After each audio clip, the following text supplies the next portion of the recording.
sampailah mereka. Nah, saya tetap yakin dalam pikiran Jokowi bagaimana membicarakan orang-orang yang mengganggu dia. Tapi ketika dia mulai merasa tidak penuh kekuatannya, maka mereka mulai bermanuver.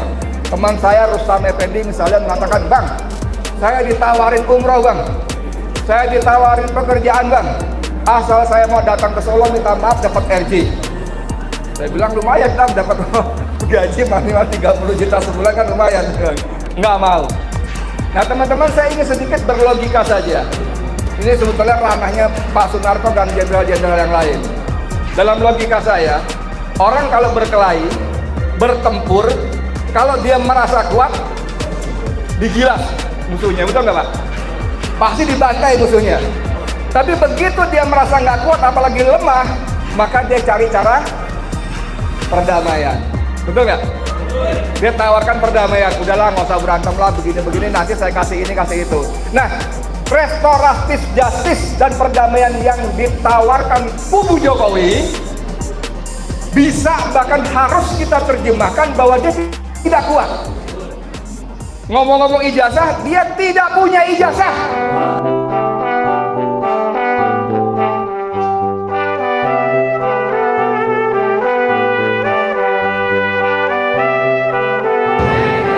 Assalamualaikum warahmatullahi wabarakatuh. Hidup Gibran. Turun kata Jenderal Narko lempar batu nih. Alhamdulillah, salawat dan salam semoga Allah limpahkan pada Nabi Muhammad SAW serta para keluarga, sahabat dan pengikutnya yang setia dengan ajarannya yang dapat kelak. Saya sengaja pakai persaudaraan Napol dan Tapol 2014-2024. Nah, ya kan? Ini bukan dendam pribadi, bukan. Tapi kalau tanya, lu benci nggak sama Jokowi? Benci banget. Lu dendam nggak? Dendam banget. Tapi bukan dendam pribadi, gitu kan ya? Jadi ketika saya bikin pledoi, saya bilang majelis hakim yang dimuliakan, sahabat-sahabat pengacara yang dibanggakan, hadirin sekalian yang dihormat. Lalu ada pengacara saya tanya, "Bang, kok jaksa nggak disebut bang? Sebut dong yang terhormat jaksa." Saya bilang, ngapain menghormati mereka? Mereka mau menjarain gua. Saya bilang gitu. Nah, kalau kepada jaksa saja saya begitu, apalagi kepada yang memerintahkan jaksa, Joko Widodo. Jadi ketika sidang perdana penduakan dakwaan itu berkasnya 330 halaman dakwaan dan 1000 halaman lebih lampiran. Habis sidang perdana saya samperin jaksa, saya salaman. Saya bilang, "Lu kurang kerjaan lo." Saya bilang, "Kenapa bang? Lu ngetik begitu banyak nggak capek loh?" Saya bilang gitu. "Bang, bukan kita yang bikin bang." "Siapa?" "Pusat yang bikin bang." Jadi bagaimana mereka itu sudah disiapkan, tinggal bacain aja. Dalam tuntutannya, jaksa menuntut saya 4 tahun penjara. 4 tahun penjara. Karena pasal-pasal yang dituduhkan pada saya ancamannya sampai 10 tahun penjara. Alhamdulillah, majelis hakim memvonis saya 7 bulan 15 hari, pas dengan masa tahanan.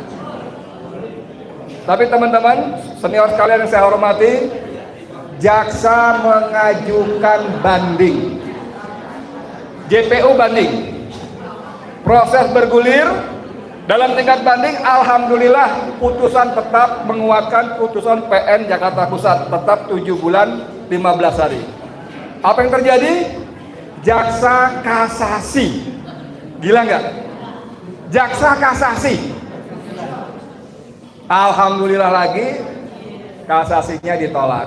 Jadi yang saya mau cerita adalah bagaimana Jokowi sangat bernafsu memenjarakan rakyatnya.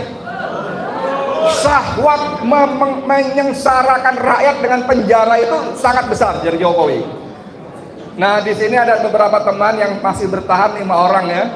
Walaupun ada dinamika begini begitulah ya. Ada Kurnia Triryani, Allahu Akbar, Masya Allah.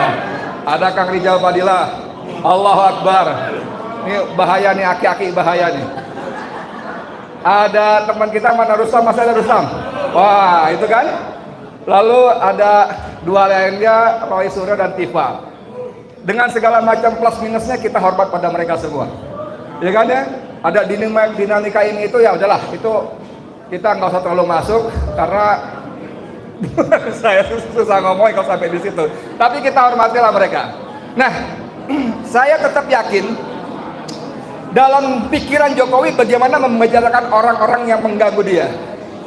Tapi ketika dia mulai merasa tidak penuh kekuatannya, maka mereka mulai bermanuver. Teman saya Rustam Effendi misalnya mengatakan, "Bang, saya ditawarin umroh bang, saya ditawarin pekerjaan bang, asal saya mau datang ke Solo minta maaf dapat RJ." Saya bilang lumayan bang, dapat gaji minimal 30 juta sebulan kan lumayan. Nggak mau. Nah teman-teman, saya ingin sedikit berlogika saja. Ini sebetulnya ranahnya Pak Sunarko dan jenderal-jenderal yang lain. Dalam logika saya, orang kalau berkelahi, bertempur, kalau dia merasa kuat, digilas musuhnya, betul nggak Pak? Pasti dibantai musuhnya. Tapi begitu dia merasa nggak kuat, apalagi lemah, maka dia cari cara perdamaian, betul nggak? Dia tawarkan perdamaian, udahlah nggak usah berantem lah, begini-begini, nanti saya kasih ini, kasih itu. Nah, restoratif justice dan perdamaian yang ditawarkan kubu Jokowi bisa bahkan harus kita terjemahkan bahwa dia tidak kuat. Ngomong-ngomong ijazah, dia tidak punya ijazah. Ini dikonfirmasi oleh Laksma Muryono dalam salah satu dialog di podcastnya. Yang lebih jelas lagi oleh Kolonel Sri Rajasa. Tidak ada ijazahnya. Itulah sebabnya dia berusaha merayu supaya ini nggak sampai ke pengadilan. Nah ini kalau ini udah ranahnya orang-orang hukum nih, Mbak Susiati segala macam nih, saya nggak ngerti lah. Tapi menurut saya tema ini bagus banget. Hentikan Jokowi dan oligarki merampok kedaulatan dan makzulkan Gibran. Ini paket. Saya dengan segala hormat kepada para senior yang lain, dengan segala hormat. Kalau senior lain punya agenda kembali ke Undang-Undang Dasar 45, mau begini begitu, monggo, silakan. Tapi buat saya prioritas pertama ini, sepanjang manusia ini masih ada dan berkeliaran bebas, maka Indonesia tidak damai. Kemarin saya lihat ada mama bawa kaos Indonesia damai tanpa Jokowi.